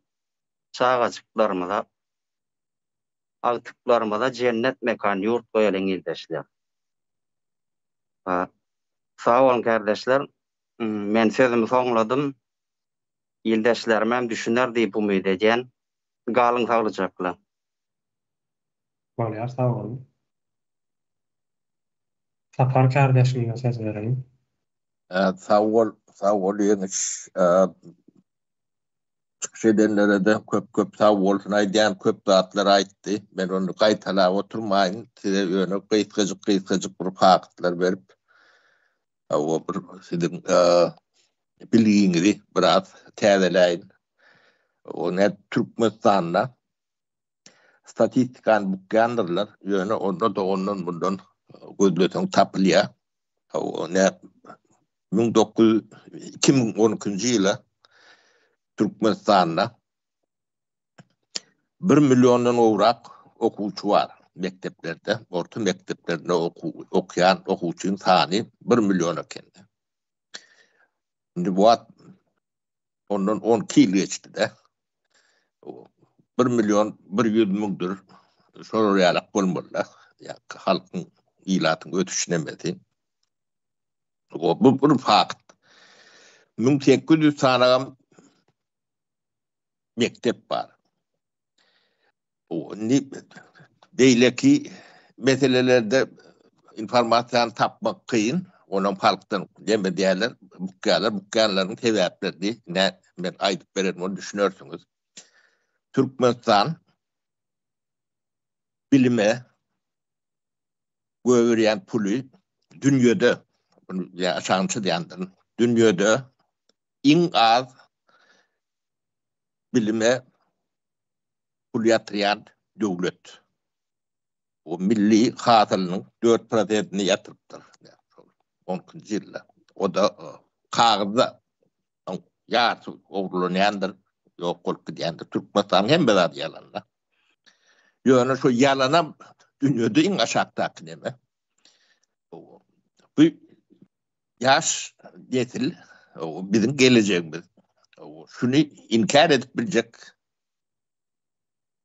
adam yok mu kan diýende? Akıllı huşu yerine adam yaş nesilin bizim geleceğimizdiğini o ertir yurdun başına geçip yurdu yönetecek adamlardığını düşünmeyen adam yok mu kan diýende? Yani düşünmeyen bizim hükümetimiz var. Bu gen. Bunu siz cenayet diýäňiz mi? Tamsyklyk diýäňiz mi? Ahlaksızlyk diýäňiz mi? Her kimin özüne bağlan deme. O medisina da şeyle.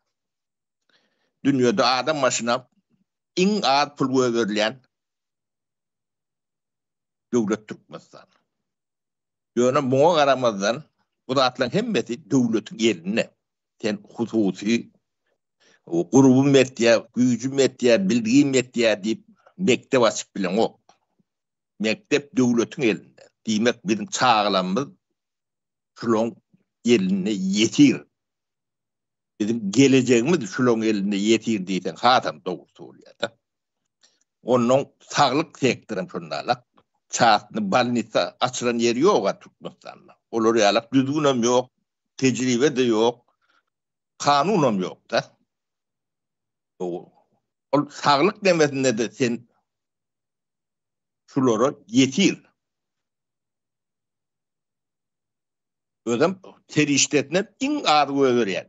Dem için adı över.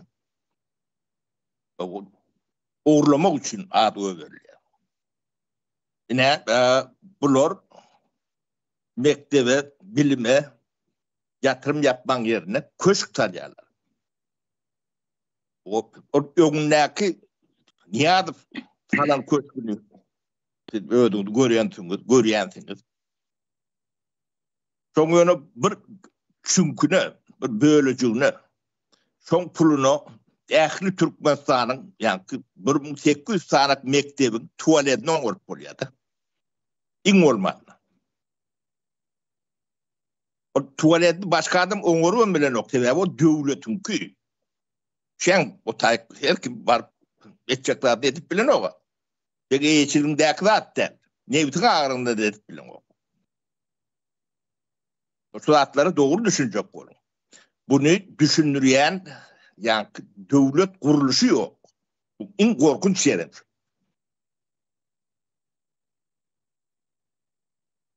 Bunun görmürlenmiş hiç kim.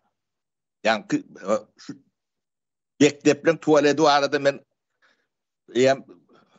dilim tiğirli aydım. Şulon eteri. O adamlar iyi işi bilen eter koyup gidiyendir arkasından. Şu Türkmenistan'ın mekteplerinin ya da cemiyetçilik yerindeki tuvaletler şulon eteri. Şular şundan ulu eter yaratıp, döredip bilecek kapasitedeki adamlar değil. Sonra bilgilerim yetenek şundan geçmeli. Bunlar oğurluktan başka hiç daha değil. Bilen ok. Ödlerim korrupsiya var arada görüşet deyip kanun çıkardık diye ben böyle. İnni yankı Türkmeni bunlar tamsı kadar ediyorlar da. Birinciden bu beyik milletin, kadimi milletin meclisinin eyeti olmak için siz autobiyografilerini seyredip görün şu adamdan. Şu beyik milletin meclis diyen yerde halka vekilçilik, halktan vekilçilik edip bilme nimetinin öğrü bir milleti pete düşürmektir. Bu milletin olur yalak halk vekili bolup bilir mi? Bizi ne için böyle aşakladanlarına bir sesim çıkarman oturup bilir. Onun halk batlağını seyredip görün. Şolor yalak adam şu beyik milletin halk vekili ya da matlakatı yaşultu bolup bilir mi? Şolon bir autobiyografiyadan seyredip görün. O bunlar halkı korkudan ürküdüp bunu tamsıklığa talıyorlar. Türkmen halkı bu derece tamsık mı? Aptal mı? Ya ansız, düşüncesiz bir mahluk mu bu halk? Göz görçölü Allah bölür. O doğru hiç tatlarım yok.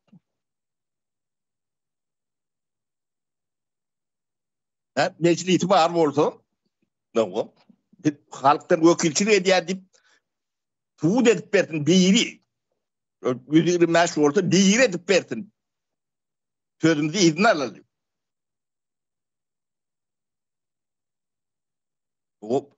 Bunlar halktan korkuyor. Halkın bunlardan korkup yaşamalı. Bir yaşap var mı? Birinciden bunlar ne için halktan korkuyor? İkinciden halk ne için bunlardan korkup yaşamalı? O şu ikisinden sonra bunlar 97% halkın sesi bilen geldi değil yani. O bunu kim anlar dünyada?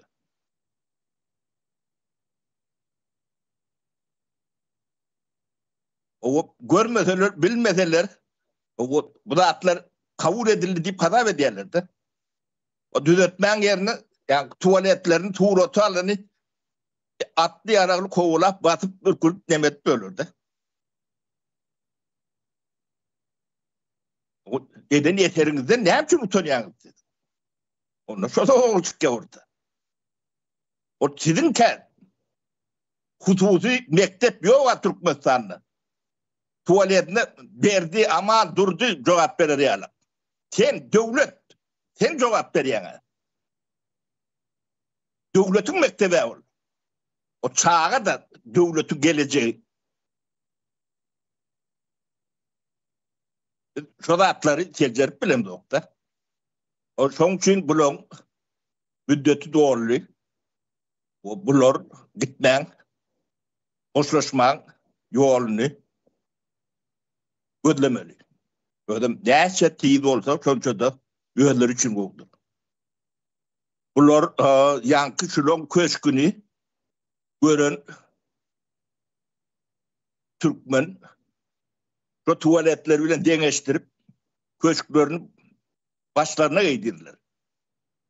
O günlerim katıda on değil mi kendilerine? Ben şu ayda sözüm mutorayın. Tabi olun.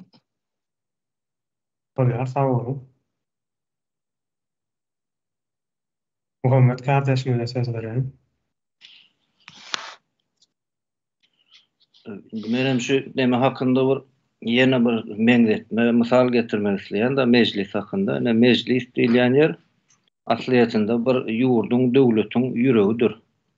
Şol yürek ne ile işlese kalan azalarım, bedenlerim çoğu oraya işleyendir. Ne bizde meclis yasama olan için yürek yankı yok hasabında ya da yürek kovu işlemeyen hasabında. Şimdi yürek kovu bir işlemeyen bir adam özüne hilap barır.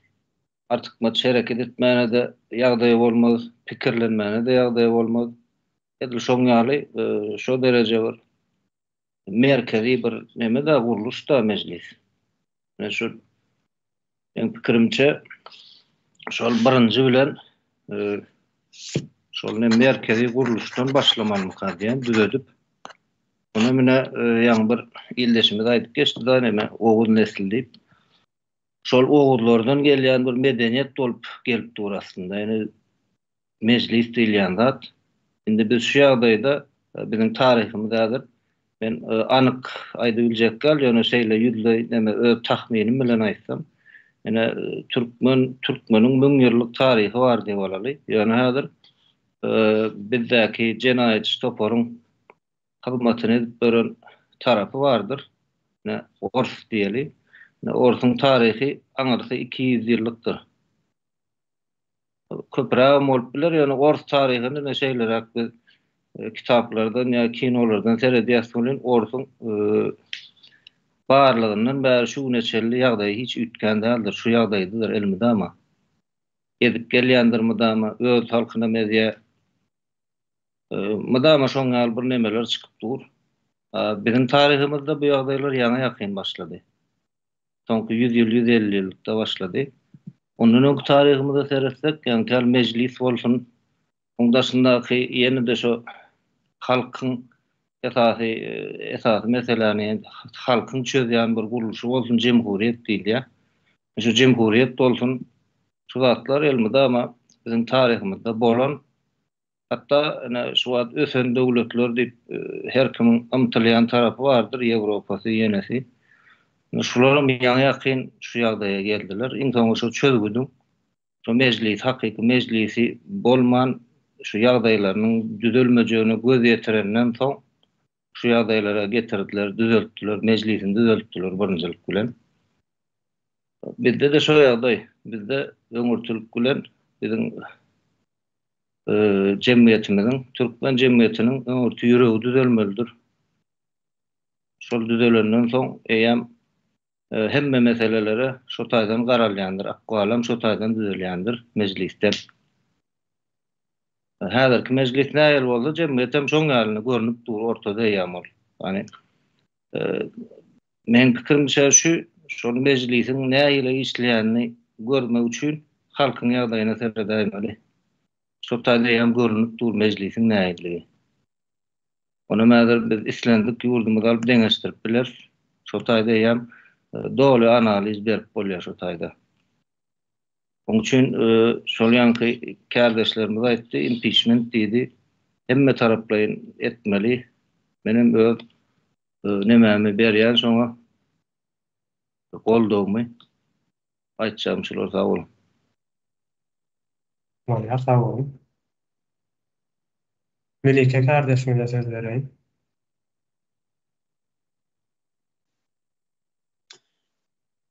Kardeşler yeke hemme zadyn aýtdyňyz, bu döwlet diýip döwletlige galmady, döwlet guruluşy ýoklugyny, hemme meselelerin her bir problemalaryny agzap geçdiňiz. Şu taýda menen bir azyk öz näme aýdyn. Ýa-ni sapar kardeşimiz aýtdy, döwlet mektepleri diýdi. Bu döwlet tüň boýuna bolmaly, şoň remonty, tualeti hemme zady. Tualetinden geçtik, içini şu klasları remont etmek üçün enatalardan pul ýygnaýarlar. Iňmerkis şu mer almalam bolsa, molma depter almalam bolsa, öz okuw esbaplary, depterleri zatlaryň pul bilen ol halkyň üstüne taşlady mekteplerine. Yine de ondan geçtik. Biz şo zatlary tödäp oturan ýagdaýymyzda biziň çagalarymyz, biz özümiz ýurtdaşyna biziň çagalarymyzdan şol mekteplerde zaýalanýar, zorlanýar. Çagalarymyz ruh taýdanam ölen hemme tarapdaýyn öldürdüler. Ondan Türkmenistanyň gelejegi gapgaranky, gelejegi görünenok biziň häzirki şu çagalarymyzyň ýagdaýyna seredemizde. Ýurtdaşyny ölüp ýörenleňem sany hasap ýok. Halkyna eýi çykmaýan döwlet dälerinde ol hakyky terror topory, jinaýatçy terror topory. Ondan bir jinaýatçy terror toporun bir 4-5 sanaga adam bütün halkyň ykbaly keskitlemäge hiç hili haky ýok. Oňguran meclisem bolmaz, hiç birimiz ne prezident seçdik, ne Niýazowy, ne bu Atalowul Berdimuhammedowlary seçmedi halk. Şu meclis deputatlaryny seçmedik. Ana haýsy bir deputat çykypdyr daýym köçeşin ýarak palçyk bulamak çağırar okuw edip bilen ok geçip bilen ok diýip şu meseleni gündeme getirenini görmedik. Ya bir adamlaryň üstünden ýağış ýagyp öýüni suw atypdyr. Şu problematny aýdyp oturanyny görmedik. Hemme zady terror toporunyň haýyryna, şoň bäkwidine, öz jüýleriniň bäkwidine işläp oturlar olar. Halk üçün yekece bir zat gılnam gıymılladan oklar. Halkın aladasyny etmeyen milletvekillerim bize gerek gel, şol döwletim gerek gel. Jenaýatçy toporun eline biz hakyky bir kardeşimiz gowy berdik geçdi. Biz özümiz ýurtdaşyna gulçurukda çağıranmadan akbarını bir azda kene olsa da değiştirip biler. Bir azıcık olsa imitine ya eşigin evin eşigine kömeğimiz deger bir jaý sarnarsip gelýär. Olun biz ýygymyzy durşuna terror toporunyň eline çağaçyklanmady. Mesaňa dip berip gaýtdyk založnik durşa taýda. Haýsy bir ilde ile bölünenok inni olun haýsy bir velayat ya da rayonlarda biziň nemelerimiz var. Saglyk üçün seredilýän ýa hassahanalar ya da bir diagnostik merkezler var. Her bir zato şoň ýerine her bir ilçede, her bir mahallede diýen ýaly iki adımdan bir türme gurup çykýarlar. Aporny punktlary var, milisa polisiýa bölümleri var, mahamalar gezip ýörenler köçelerde.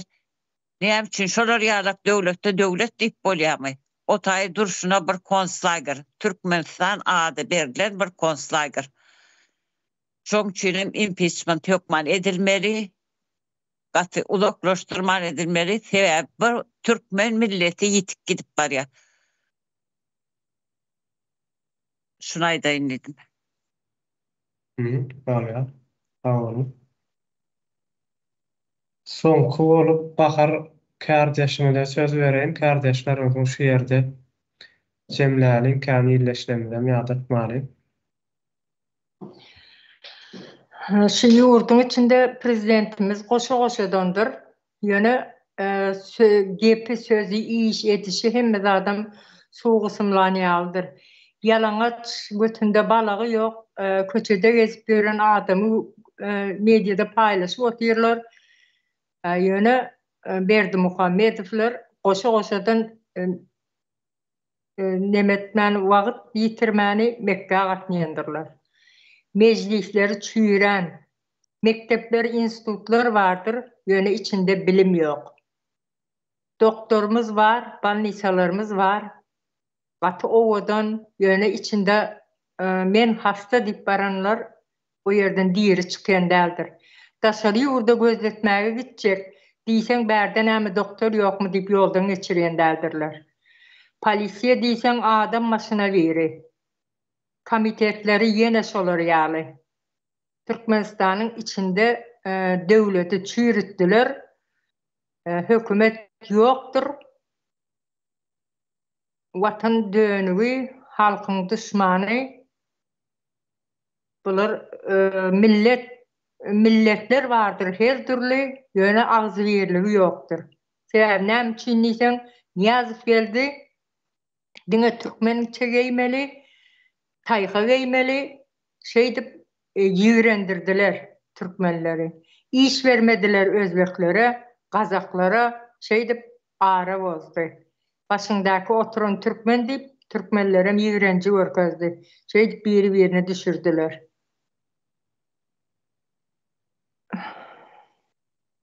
Deputatlar vardır. Näme garnym doýsa gurbanlyk diýip gezip berendirler. Daşary işler ministri diýerler, konsulluk diýerler, daşary ýurtda ölene hiç habaryny alýan näldirler. Ýöne adam ogurlap gitmäni bilýärler. Şu adam, şu oglanjyk Türkmenistany düzeltjek, halkyň gözüniň ýaşyny süpürjek, çağalaryň maňlaýyny sypajak, geljegimiz, başymyzyň täji, gözümüziň kuwanjy diýen ýaşlarymyzy ayaga galdyrjak akylly Merdan Muhammedowy ogurlap gitmäne, ýöne bulardan ökde adam ýok. Ýene-de näçe oglanlary ogurlap äkidip, şeýdip diýdi tügetip goýberip oturandyrlar. Asuda asmanymyz var. Aşağında halk aç, bazara diýip gitseň ayakgabyň lokuryň içinde galýar, ayak ýalaňaç gelýän öýüňe. Halk diýseň aýaly erkegi ýok, ýurtdaşyna çykyp oturandyrlar. Geplese 4-nji ýerde durýan döwletimiz var diýip gepli. O baýlyklar nirede? Çağalar Türkmenistanyň içinde döwletiň geljegi çağalar. Halkyň göz gowanjy. Türkmenistanyň içinde diri ýetim. Gözü ýollarda öz mektebe gidýär, sadaka edýär, mektepde bilim ýok. Gözleri ýollarda en atasynyň ýoluna seredýärler. Halky şu ýagdaýa getirdi. Bundan prezident hem bolmaz, halkyň horsary hem bolmaz, arkadagym bolmaz. Bulara hökmen tiz wagtda şuat dilim aylanmandy. İnpin peçmenen şonu girizmeli. Özüňiz dogurlap goýberersiňiz, biraz dişimde sıkıntı var, onun aydı bilmedim. Ene bu zatlar hökmen girizmelidir. Sağ olun. Bolýar, sağ olun. Ben onda Halmurat kardeşime söz vereyim. Halmurat kardeşime cemläýin onu. Bugünlükçe onu. Sağ olun, söz veren kardeşler, menem öns bilen dinläp otyn. O edilýän gürrüňleri, aýdylýan pikirleri, o gaty dogry, o menem ahlisine goşulýan. Diýjek bolýar da. Maňa otom yetmedi. Halmurat wagtymyz bolup gitdir, tuğulmy bugün. Ýok, goý bolsun, aňyrda halka Tam dinlep oturdu. Katı vacip mesele deyip men baştan aytdım da kardeşim. Hana Nur Hanım'a belini kaldırdı. Nur Hanım. Böyle Nur Hanım'a söz verelim ya olmasa. men 2 minut gurluş koy wagt bolsun men 2 minut aytyp oturayın ştaýda ýeme. Hayat kardeşimiz aytdı da Hayat Hanım o şol mekteplerde ýa-ni çağalara zatlara ine bir näme diýdi bir baralgyn tramadol mekteplerde ullanýarlar çağalar diýip. Ine şu zatlaryň üstünden hökümet çağalarymyzyň gelejegini näme diýär. Gömýär ýa ýok edýär diýip. Hakykatdanam şeýle ol çağalara berilýän ne derman ýöne onun başgasy bar. Teredin. Eme Urbangulyň adyna aýdylan iň esasy öwgi ya da sağ bolsany şu näçeli şol tarapdarlaryň nyk tap gelýän zady. Hiç bolmany ýurtdan ýanky tirek kesligi, ýanky bir geraýyny aýyrdy diýe. Yalan. Bir narkotik aýryp ýerine başga narkotik getirip oturtdy. Ozol şoldyňa geraýyn ýanky tiregiň ya da aýdylym şol mak önümünün gönü ömesi bolansoň, şiiresi bolansoň, ol bir paraşok bolansoň, ol gönü tebiği taýdan adam beýnesine diýen edýär. Inni şu mahal bular ýanky emeli himiki emeler jisimleri çıkarıp başladılar. Olam adamın aňyna, saglygyna geraýynyň onesy ýüzesi beter täsir edýär. Ine aýdan 2 gün mundan ozalmy, 3 gün ozal. Oýurlar bir roly kitjek Aşgabatyň köçesinde bir erkek kişi ýalana çyzyp ber. O ýeme ol däl ya bir zada utturun ýegerlen ýemese ol ine Gurbangulyň alyp barýan siýasatynyň netijesi. Ine onu men häzir düşünür sorar men şondan soň şu zatlar iýderlap o men ene şular ýal maglumatlar aldım da Türkmenistanyny mefedron bilen bir himiki şular ýal jisim ýaýradylypdyr, paraşok görnüşinde de var, tabletka görnüşinde de.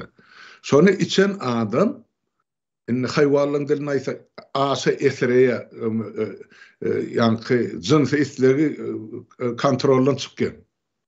Çydap bilen akşama.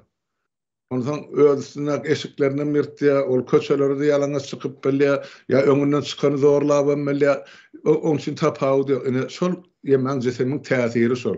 Şolum Türkmenistanyna bar. Nerden getirýärler onu? Orsiýetden, Özbegistanyň, Kyrgyzstanyň, Kazakstanyň. Şu döwletlerde bolanda Türkmenistanyna bolmazmy? Ine Hayat kardeşim, Malika kardeşim, sizin şu mektep çağalaryny ullanýar diýerlerinizi jogap ştaýdy. Mani bir derman kim ullanýar? Elbetde garyp halk onu ullanýar. Onu ullanýanda elini emeliýetler, döwletiň gaznasyny ogurlap oturarlar, halkyň elinden emlegini alarlar. Olarda pul näçe diýsen bar, meslegine çydaman ne şu dermanlar atyp ine bolmajata bolup berýär. Soňam olan hususiyeti. Ondan şu dermany atýarlaryň aýdýany beter aşa görülýän adam ne bolýar diýdi. Ondan emede de görýär. Kawa telewizionyada da 8 saatlap 10 saatlap efir geçirip otururlar. O näme hasabyny diýilen soragam ýöze çykýardy. Ondan şol Gurbangulyň ogly bar ýanky. Şumar prezident kürsüde oturan. Soňam bolsuny ýanky şu dermany iýen emediýän ullanýan adamlaryň täsirleri şoň ýüzünde görnüpdi ýa hereketinde. Horlugam soňky beýlekisem başda semiz adam horlu diýe soňam akyny çaşyrýar diýeli. Ine oturan işi şol. Ne Türkmenistanyna şol mefedron derman bir döwürden bäri ýaýrap otur. Ýöne halk aýdan akly özleri etjek edip ondan halkyň üstünden näşular ýaly haramlyk beredi oturlar. Mektep okuwçylarym şotanly. Şonay diýenim gysgaça maglumat hökmünde goý halkymyzdan bilsin. Ene şu mahal şol özüne ýol başy diýip taýlarlaryň halkyna göne salyp oturan. Sag bolun. Bolýar, bolýar. Oňa hanmy söz bereýin. Kardeşimler.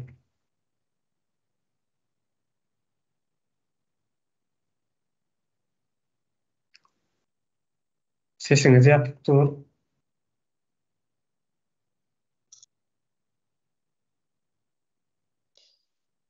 Tamam.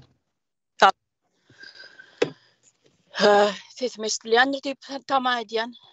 Geliyor. Salam kardeşler.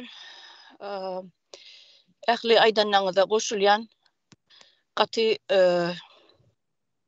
köpüňiz bärdin gaýdýaňyz sebäbi bu zatlary düýpleýin teretseň impeachment edilmesiniň iň uly sebäpleriniň birem bütün Türkmen halkyny näçe milyonlap halky degradasiýa etdiler. Bir asır ýyda serpikdirdiler. Indi görüp otursaň iki san Türkmen bir-biriniň diline düşünenok. Bu näme alamaty? Bul bil kaslaýyn halkyň üstünde degradasiýa etmek üçin işlenen, iş görülen ýürüýdi. Şonuň üçin hem impeachment men iki elim galyryp bana söz berýän. Hökman suratda impeachment edilmeli. Şunu gysgarak tutaýyn, näşeýle men pikirim. Sag bolun. Bolýar, sag bolun. Kardeşler, bugünkü ştaýda jemläliň onu ikinji güni ses berilişige nemet dowam edip bileriz, geçip bileriz. Bugünkü yeterli bolandyr diýär. Menem biraz gysgaçyk aýdyp geçeýin, indi köp zatlar bu taýda aýdyrly da ýöne menne dinli şu aýdylan zatlardan soňra şeýle bir soraglar çykdy da döredi. Aslında biz näme üçin öz ýurdumyza barmanlar? Ýa-da näme üçin Türkmen halky ýurdun içinde edilşler ýa-da bir ýagdaýda hökümeti, döwleti ýa-da başga istendik bir guramy, istendik bir organy eleştirmeliler, sorgulamalylar. Näme üçin ýa-da şonu etmeliler diýilen kanun mu bar? Ýok. Ýa-da näme üçin halk olardan gorkup gelmeli? Bir sebäp barmy? Sebäp gerek. Sebäp ýok. Çünkü kanun ýok gorkmaly diýilen. Hiççilik. Şonuň üçin menem ştaýdan öňlemämi teklifimi aýtmak isleýärim. Şu wagtky Türkmenistanyň içerisindäki bar bolýan Berdi Muhammedowlar bular düşnükli bularyň ýanyndakylar. Men kanun çykarjylar üçin aýtsak, ýani mejlis hem halk maslahaty diýär-de bundan bizde halkyň bir akly çaşar ýala getdiler. Ýaşullar maslahaty, halk maslahaty, mejlis, parlament garym atym etdiler. Dedil häzirki ýagdaý, mewjud ýagdaý, mejlis bilen halk maslahaty bar. Bu ikisindäki işleýän agzalar, meselem mejlisdäki 125 tanyky bolsa halk maslahatyny bile bokmaýan çaglar bar. Bularyň ählijesi de bir kanundy halka karşı işleýändigi özleri suud etdiler. Bizem bunu 5 ýyldan bäri aýdyp gelýäris, suud edip gelýäris. Ýene de bunu biziň aýdýanlarymyň hakykatdygyny öz eden hereketleri bilen, emelleri bilen suud etdiler. Bu ýerde şeýle bir zat çykýar. Bular jenaýatçy bolsalar, ýöne atlaryny mejlis diýip, halk maslahaty diýip ulanyp, şonuň arkasynda dulanyp, şo taýda ýaşaýap işleýän bolsalar, demek bulara Türkmenistanda kanunyň üstünlüği saglanandan soňra, täze Türkmenistana geçilen günden soňra kanunyň üstünlüği bolandan soňra bular watan dönügi, halk düşmanlary diýip ýylan edilmelidir. Çünkü hakykatdan hem halka düşmançylyk edýärler. Bu bir ikinciden hem watana dönüklik edýärler. Çünkü bir tarafta halk bardyr, soňra ýaşaýan ýerimiz alanynda bu da watandyr, ýani halkyň awraýyny bir gaçyrýarlar hemde Türkmenistan atly watanyň awraýyny da dünýä ýüzünde gaçyrýarlar hemde gitdiçe de zaýalap barýarlar. Şonuň üçin watan dönükleri hemde halk düşmany diýip ýylan edilmelidir, hemde iň ýokary jeza bilen cezalandyrylmalydyr. Onuň sözüne de şol guramalar, ýaşullar maslahaty, halk maslahaty hemde mejlis guramasynda şu 33 ýylyň dowamynda kimler işlän bolsa, alan aýlyklaryny, ýetiren ziýanlarynyň özlerini, maddi we manawy ýetiren ziýanlarynyň özlerini de şolardan doldurulmalydyr we ähli emläkler ellerinden alınmalıdır, bar bolany ýoklarynam tä üzdüşýänçä nebereleri bilen näçinji nesline çenli gitýänen bolsa Türkmenistanyň hazynasyna bermelidirler. Menem şeýlere bir teklip edýän, onda bu günlük şu bir ýerde geçerip gutaralym. Kardeşler, illeşler hemmäňde dinläniňiz üçin köp sag bolun. Kardeşler size de gatnaşanyňyz üçin. Ünlük ýygnaşyklarda görüşýänçä sag bolun.